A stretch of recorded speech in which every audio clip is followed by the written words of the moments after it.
Hello and welcome back to Up the Villa. Welcome to Transfer Hub, your home of Aston Villa's transfer news, links, rumours, noise, murmurings, incomings, outgoings, late night. Transfer Hub drops. If you are new, smash that like button, comment your thoughts, and just get involved in the comment section down below. We have got Fabrizio Romano dropping news of Paqueta to Aston Villa. So let's go back to the initial Fabrizio announcement and what Fabrizio said about an hour ago. He said the following: understand Aston Villa are now advancing in talks to sign Lucas Paqueta. Negotiations underway with West Ham, while Paqueta is keen on Aston Villa move. And then the big one dropped. Understand Aston Villa are closing in on Lucas Paqueta deal with West Ham. 47 million package, including loan fee, obligation to buy and add-ons. Paqueta has accepted Aston Villa move, keen on project, ready to join. Here we go. Expected soon. I was a little bit grumpy earlier. I was a bit grumpy about Villa. I was a bit grumpy about the window. And at that moment in time, I didn't expect Paqueta to get done. I thought it was just another one of these where we're showing interest. We're going to be fobbed off. Might have got the wrong Villa. Could have gone to Villarreal, Seville, whatever.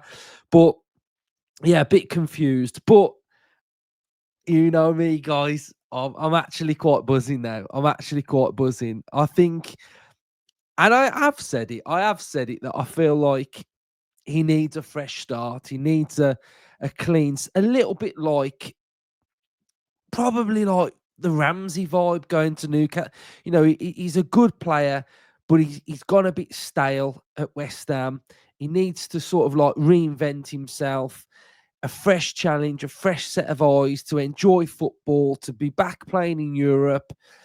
And that lift probably should see an uplift in his form. Unai wants him. We keep hearing about the project, and Unai and Villa behind the scenes really rate Paqueta. We've got a ready-made position for him on that left-hand side that I can see him just slotting in seamlessly.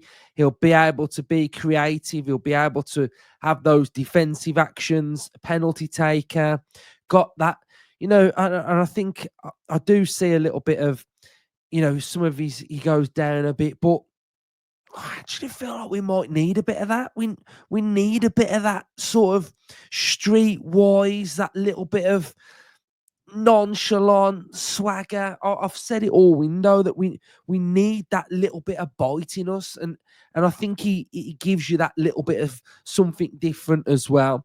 And I think yes, his assists and his goals aren't great, but look at the team he's been in.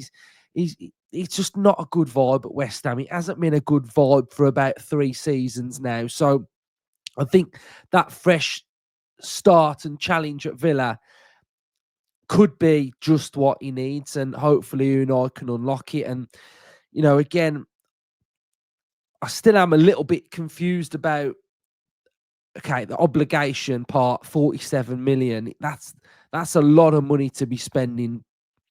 But I think we're in the position where I've tried to do a lot of thinking of this and to think about where we're at and what we're trying to do. I think we're currently just always in the here and now with Emery and Monchi, and we're focusing fully on the season in hand and Paqueta, and we're trying to compete in the Europa League. We're trying to get back into the Champions League, and I think they're just looking at it thinking, well, we need real quality, Premier League quality, adequate quality to come in that sits in and fits in seamlessly and delivers. I think that's where I'm at. And I think, yes, you can have, say, a Guesson, a little bit of an unknown, but maybe we haven't got time. Maybe we haven't got time to fully bed in 3 or 4 new players, because we could be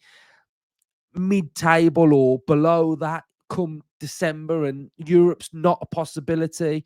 And then for next season, it hits us financially as well. And I think we'll probably always be in the position where for the next few years we might get to say June, and a player might leave and etc. But I think Paqueta will probably be good for Villa, and I think he's mobile enough as well that you'll get big performances from him, and I think, yeah, I think he's a good player, and I think he'll do well. So I really did just think I'd just come on and offer my thoughts on the breaking news. Really, I know it's a bit late, so if you're watching it late, then hello. If you're watching it in the morning, we've got some good transfer news for you. But I just want to just touch on some of the aspects of his game that I think are impressive, and I think this is something that we've touched on before, but I think it is important to just take a look at as well. And it's the progressive. Right, let's go on to attacking midfielders. Um, it's this. So attacking midfielders, this is coming up against players in his position in the top 5 leagues. So progressive passes is in the top 10%. For players in his position, he's in the top 5% for tackles. He's in the top 6% for aerials won, top 11% for clearances. So you're getting the defensive work locked in as well. And I think we had touches in the attacking penalty area as well, which was really high. And I think that's something where you're going to want to see him, especially getting on that ball and being creative. So let's find touches in the attacking.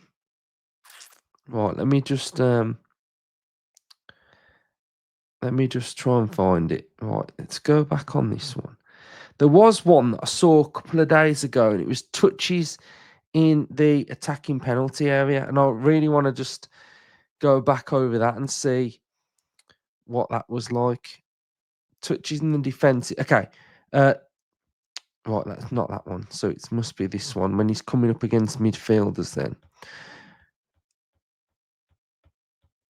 Right.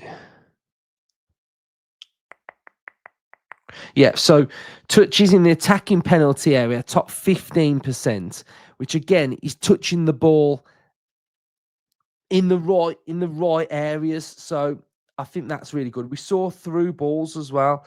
That was one that I spotted a couple of days ago as well. That his through balls were really good. So finding those key passes, etc. Passes into the penalty area. Sorry, this was the one that I was looking at. Passes into the penalty area is in the top 6%, which is really, really high. Key passes are good as well. So I think we're getting a better player than what we've seen currently at West Ham. That's what I believe. So let's hope that this one gets over the line, and hopefully there could be a little bit more.